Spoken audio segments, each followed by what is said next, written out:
As nossas aulas na matéria de escatologia. Na aula passada encerramos aí com Apocalipse, a leitura de Apocalipse 20, 1 ao 6, tá ok? E vimos aí as diferenças de abordagem em relação ao mesmo texto. Vimos que as diferentes escolas de interpretação vão ter abordagens diferentes sobre o mesmo texto, mas que na verdade a grande diferença que existe é entre as escolas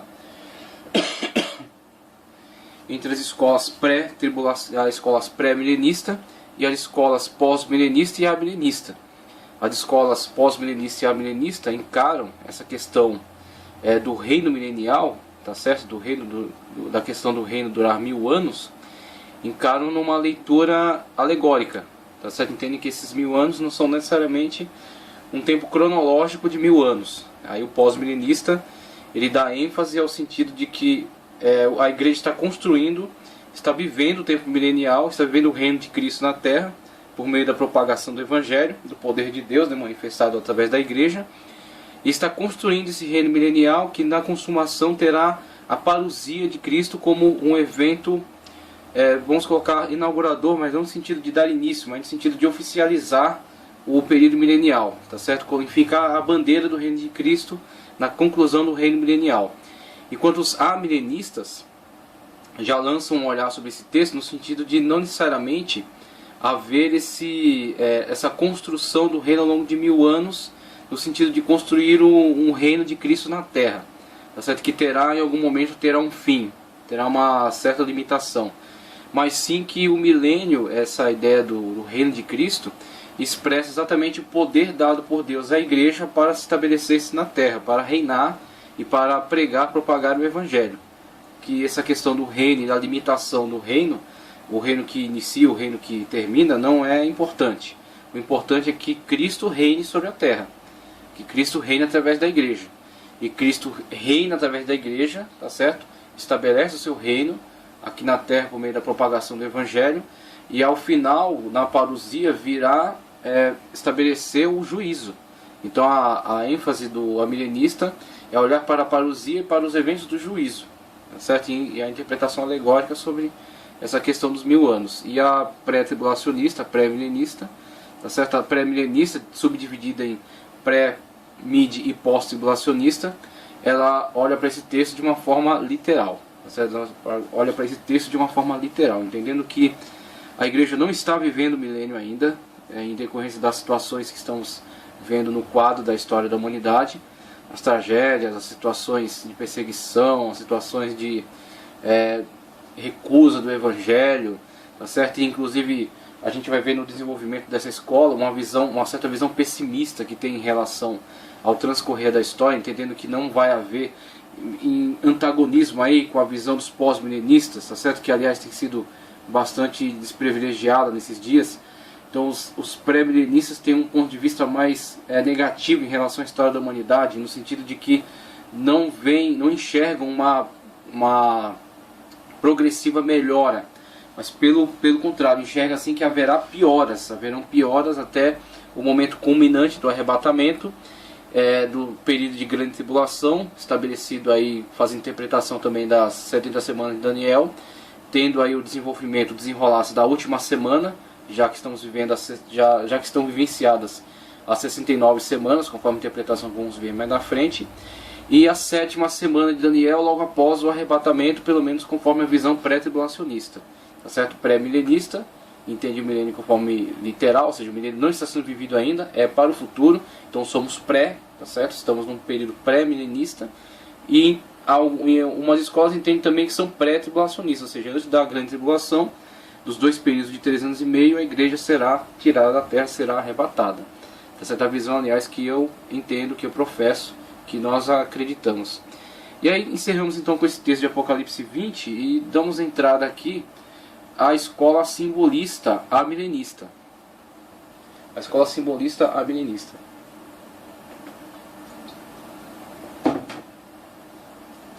O nome simbolista, na verdade, está um tanto associado com aquela escola anterior que vimos, por exemplo, no caso de Bultmann, tá certo? Que promove uma alegorização mas não só uma alegorização. A alegoria é um recurso de retórica usado também pela escola pré-milenista. Então a questão que vimos abordada ali naqueles pensadores de Bultmann, Schweitzer, tá certo? De Johann, é que na verdade nem todos, mas alguns deles encaram a Bíblia como mitológica mesmo, não só como um livro que usa de ferramentas de linguagem alegórica, linguagens figuradas, mas sim um livro mitológico, um livro que foi construído em cima de bases mitológicas dos pensamentos dos antigos e que na verdade tem que ser reinterpretado conforme um pensamento racional, tá certo? E limitado então ao plano da racionalidade humana, tá certo? Não encarados como milagres ou como profecias, mas somente como expressões da mitologia de povos antigos, que não é o caso dessa escola. Então esse simbolismo fica mais reservado para aquela questão, aquela abordagem extremamente racionalista, da alta crítica textual. Aqui temos o amilenismo no sentido de alguns intérpretes que adotam a interpretação alegórica sobre alguns textos, o que é uma ferramenta em uso. Não há problema nenhum em ler alguns dos textos escatológicos, ou de Apocalipse especificamente, como textos que recorrem à alegoria, porque de fato há muitos textos alegóricos dentro dessas leituras.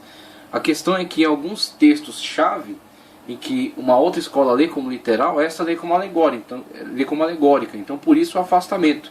Então o amilenista, esse A, que é uma partícula de negação, e o milênio, tá certo? O milenista, que trata acerca do período que está sendo analisado, em virtude do qual houve essa divisão de escolas, que aliás do início eu falei, dentre os temas eixo, em torno do qual gravitam as escolas de interpretação, o milênio é um tema eixo, é um tema que vai dividir as opiniões, tá certo? E vai estabelecer a diferença entre as escolas. Então, por exemplo, aqui, como já falamos, aqui, por exemplo, a gente pode colocar a escola, a escola histórica, de certa forma, aborda os textos desta maneira, com esse ponto de vista, né? Entendendo que João, quando faz uso daqueles recursos de linguagem, estava, na verdade, falando de eventos históricos da sua época, tá certo? Não é nada de questões proféticas, e sim eventos históricos da sua época. Ele usa aquelas linguagens somente como uma figura, uma alegoria, a fim de camuflar aqueles personagens, aquelas narrativas, por causa da perseguição, em vista da perseguição que a igreja sofria. Então eles entendem que não há nada profético ali, é simplesmente um recurso alegórico para camuflar os personagens, mas que são os personagens da época, são os imperadores romanos. O anticristo, por exemplo, é um imperador romano, é Domiciano ou Nero, tá certo? As situações lá descritas no Apocalipse, as taças, os selos, né, as trombetas, são as perseguições que a igreja está sofrendo. O milênio é a vitória, o estabelecimento da igreja, tá certo? Por exemplo, com Constantino, os novos céus e nova terra, é a glória da igreja. Então eles encaram essas ferramentas desta forma, dessa perspectiva. O que não necessariamente acontece com a escola amilenista. A escola amilenista, ela não tira o caráter profético do livro de Apocalipse, mas ela faz a leitura de alguns textos-chave, alguns eixos aí de interpretação da escatologia, eles encaram uma perspectiva alegórica. Então por isso que vai haver um afastamento entre as escolas. Os defensores do conceito amilenista afirmam que o texto de Apocalipse 24, aqui está o eixo de separação, tá certo? O texto-chave que vai dividir. E aí, como já coloquei, as escolas pós e amilenistas são escolas aproximadas, muda um pouco a questão da ênfase, mas são aproximadas. E a questão pré-milenista, então a grande divisão é pré-milenismo, pós e amilenismo, tá certo?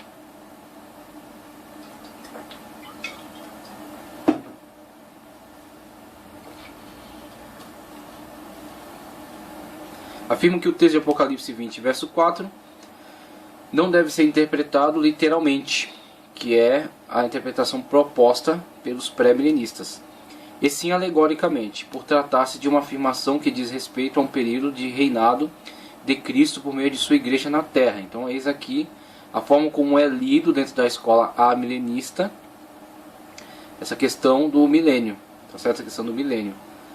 A forma é um período de reinado por Cristo, é o reinado de Cristo por meio da igreja na terra. o que segundo eles já ocorre. Não haverá nada para o futuro, já está sendo vivenciado.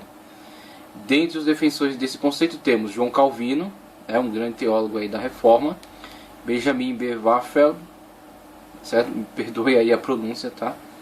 Mais pra frente eu faço um cursinho de inglês para melhorar aqui essa leitura. Agostinho de Hipona, certo? Aurelius Augustinus, o livro Cidade de Deus, vamos ler aqui a referência em que ele trata da sua perspectiva amilenista. Claro que a leitura que Agostinho faz nesse texto, né, as afirmações que ele faz, são disputadas entre os amilenistas e os pós-milenistas. Cada um defende que Agostinho estava, na verdade, manifestando o seu ponto de vista. O amilenista diz, Agostinho manifesta aqui uma visão amilenista, mas os pós-milenistas dizem que não, que na verdade ele estava professando o pós-milenismo. Então eles disputam aqui essa afirmação de Agostinho no livro Cidade de Deus, que inclusive esclarece o termo Kyrios, e aqui surge um dos termos importantes para a questão pré-milenista, o Kyrios. Nesse termo grego aqui, ó, Kyrios, tá certo? Kyrios, que é 1000 em grego, 1000. Então, esse Kyrios aqui, ele é uma palavra que é usada para caracterizar os pré-milenistas antigos. Então, no tempo de Justino, por exemplo, surgiram os chamados Kyriastas. O problema é que esse nome acaba associado a uma ala do pré-milenismo que se torna muito extrema, muito extremada na sua forma de expressar a sua crença pré-milenista. Então, ao elaborar imaginações, e sempre o problema sempre reside nisso, nas pessoas que não respeitam os limites, as pessoas que avançam muito as fronteiras, os limites. Então a interpretação ela tem um limite, ela não pode ser exagerada. Quando é extrapolado, aquilo torna-se uma avacalhação, que foi exatamente o que os chamados quiliastas da antiguidade fizeram com a interpretação pré-milenista. Por isso que ela passou a ser desprezada pelas grandes mentes da história. Então o que acontece? Os caras viajaram na maionese, os caras começaram a imaginar festas, farra, comida, bebedeira, muitas coisas exageradas para o milênio, né? Pensando que o milênio ia ser uma grande festa, né? Ia ser uma grande um tempo de folga, né? De simplesmente comerem, beberem, descansarem, né? E fazerem bastante farra. Então o que acontece tornou-se uma visão grotesca, principalmente entre os montanistas, então, a heresia de Montano.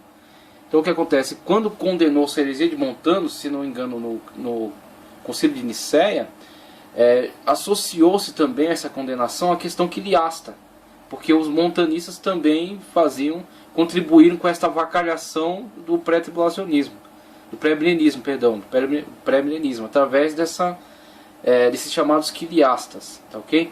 Então o que acontece? Um exagero do pré-milenismo acabou corrompendo essa interpretação, acabou tornando ela abjeta, tornando ela desprezível pelas grandes mentes. E aí quando surgem Orígenes, grande mestre aí da forma de interpretação alegórica, a escola de Alexandria, a gente vai ver aí Agostinho, né? Agostinho que já é um pouco depois desse período alexandrino, mas Agostinho também em conexão aí com isso. Se eu não me engano, Eusébio, a gente vai ver os autores que são defensores aí do amilenismo. Mas esses grandes pensadores começam a olhar para esse quadro que esses quiliastas estão pintando e ver nisso uma coisa patética, ver nisso uma coisa desprezível. E aí com isso, inclusive no livro que eu recomendei já, Guia Profético para o Fim dos Tempos, e também num livro chamado Enciclopédia Popular de Profecia Bíblica, da CPAD, o autor ele dá uma explicação muito interessante em relação a isso, dizendo que na verdade surge primeiro um antiquiliasmo. Surgem autores que num primeiro momento apenas vão criticar os excessos dos quiliastas, e do antiquiliasmo surge o amilenismo. E aí quando criticam ferrenhamente esses excessos desses intérpretes quiliastas, surgem pensadores com uma outra proposta.